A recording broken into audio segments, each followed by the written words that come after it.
मित्रों, जैसा कि हम सभी जानते हैं कि शरीर की सुरक्षा एवं उससे आवश्यक कार्य लेने के लिए उसे ऊर्जा की आवश्यकता होती है और यह ऊर्जा उसे भोजन से ही प्राप्त होती है।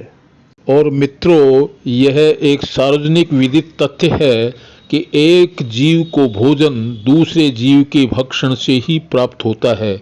इसीलिए शास्त्रों में कहा गया है, जीवो जीवस्य भोजनम। कोई कहता है कि मैं शाकाहारी हूँ, तो शाकाहार में क्या जीव का संहार नहीं होता है? अवश्य होता है। शाक या वनस्पति भी अपनी संवेदनाएं व्यक्त करते हैं, परंतु उनकी संवेदनाएं इतने सूक्ष्म स्तर की होती हैं कि हम बिना कोई उपकरण लगाए अपने नैकट ज्ञानेंद्रियों द्वारा उनका संवेदना का एक्सप्रेशन समझ नहीं पाते हैं। अतः हम निष्कर्षतः यह कह सकते हैं कि चाहे हम शाकाहारी हों या मांसाहारी, हम सभी जीव आहारी ही हैं।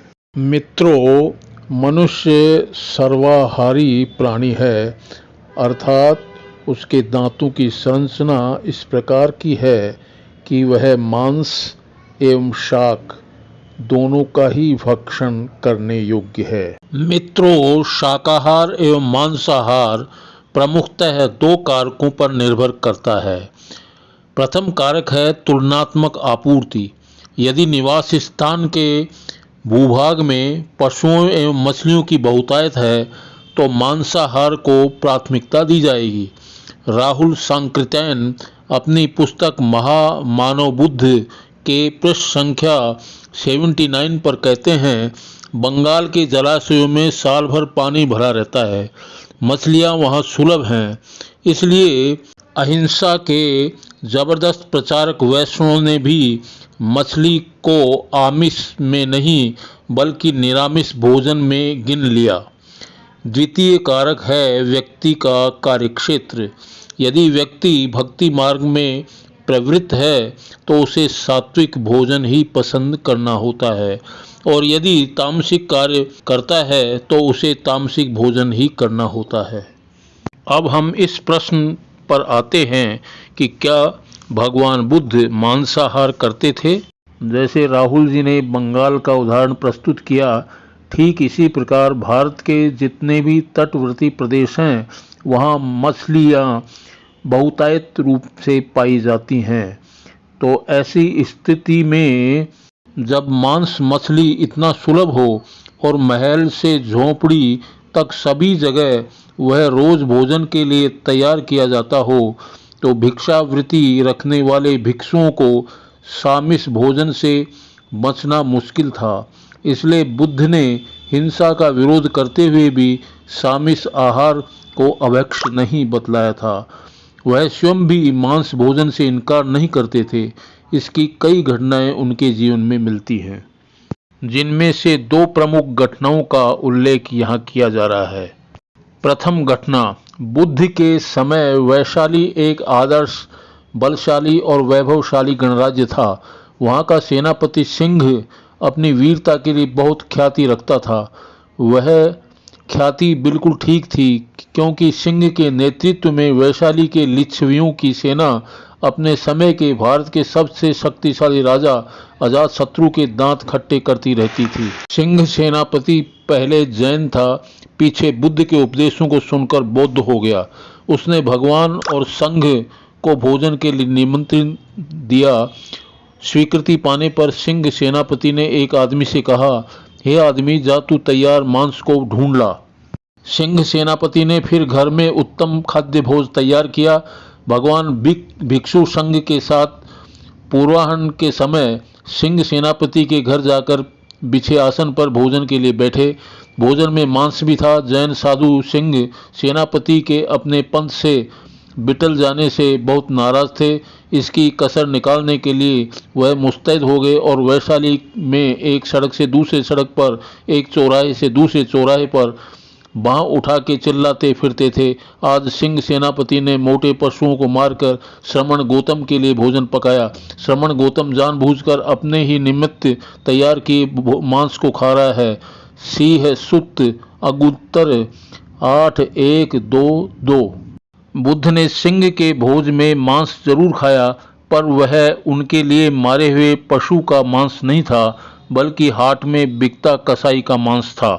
द्वितीय घटना, जिस रात्रि को बुद्ध निर्वाण प्राप्त हुए, उससे पहले दिन का और उनके जीवन का अंतिम भोजन भी सामिस था।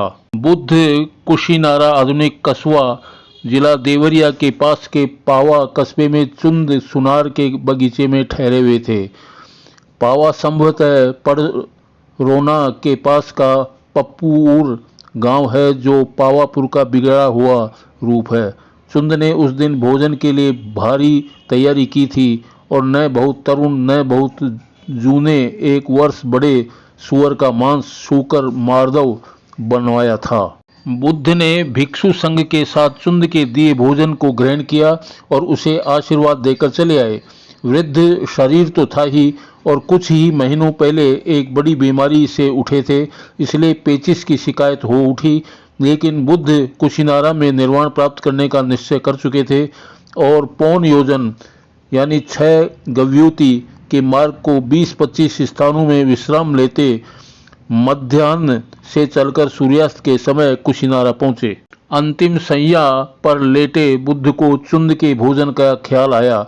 उन्होंने आयुष्मान आनंद से कहा, आनंद, शायद कोई चुंद को क्षुब्ध करे और कहे, चुंद, तुझे अलाभ है, तूने दुर्लाभ कमाया, जो कि तथागत तेरे पिंड को भोजन कर निर्वाण को प्राप्त हुए।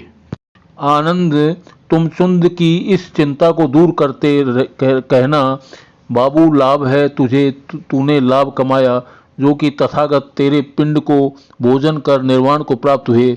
मैंने भगवान के मुख से सुना, मुख से ग्रहण किया।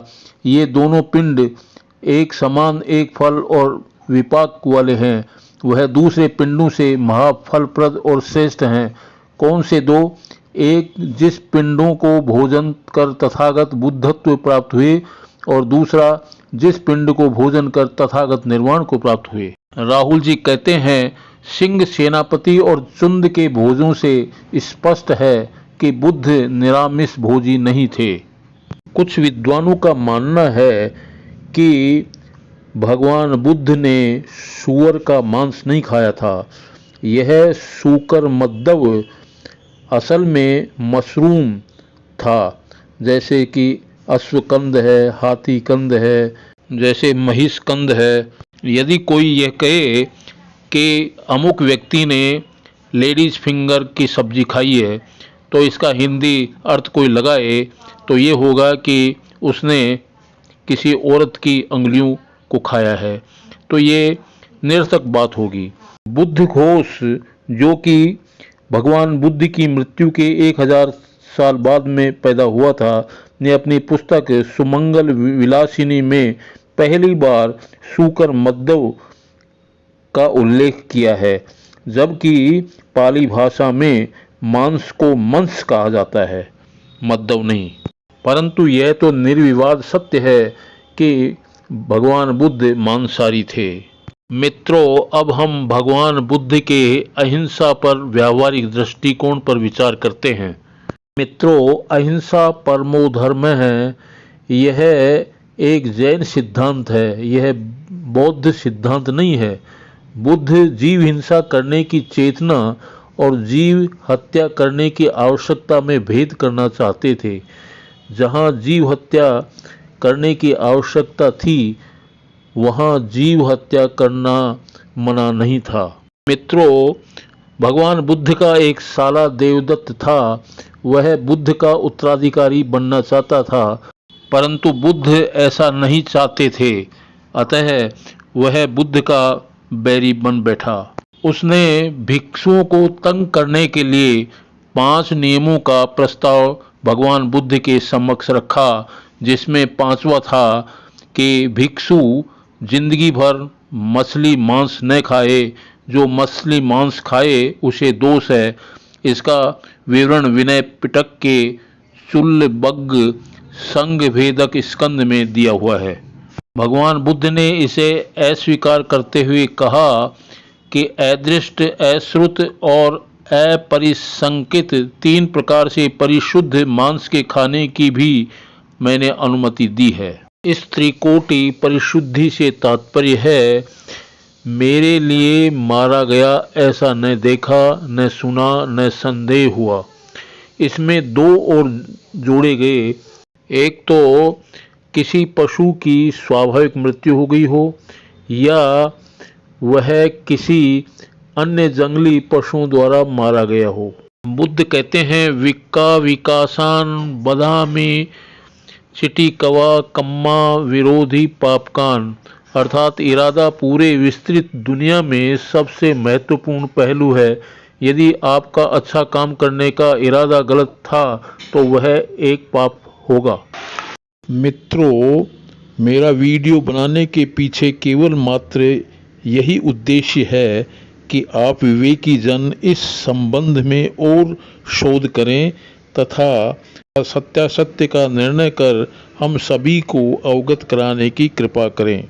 नए श्रोता मित्रों से निवेदन है कि वे इस चैनल को सब्सक्राइब करें और वीडियो को लाइक करें। धन्यवाद। ओम नमो बुद्धाय। धम्मं शरणं गच्छामि।